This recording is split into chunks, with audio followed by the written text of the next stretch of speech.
Magandang umaga, araw sa inyo mga kataktika. Saan panig ka man ang mundo ngayon?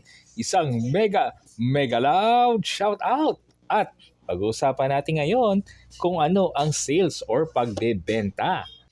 Next one, effective communication and revenue generation. Komunikasyon at paggawa ng kita. Effective communication, sales require effective communication and persuasion skill.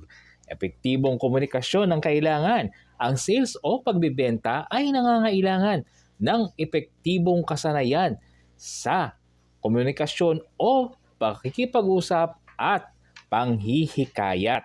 Salespeople articulate the benefits of their offerings, addressing customer concern and motivating them to make a purchase.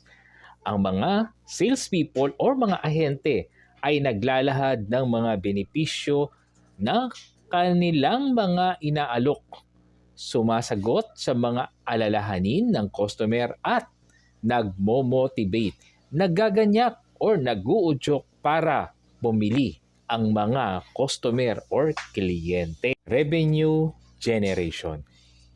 At its core, sales contribute directly to revenue generation for the businesses. Sa paggawa ng kita, sales ay nakakatulong. Sa puso, sa gitna, or sa kaibuturan ng sales ay nag-aambag ito sa paggawa ng kita para sa negosyo o sa kumpanya. It is a vital element in ensuring financial health, covering operational costs, supporting growth initiatives, and generating profits.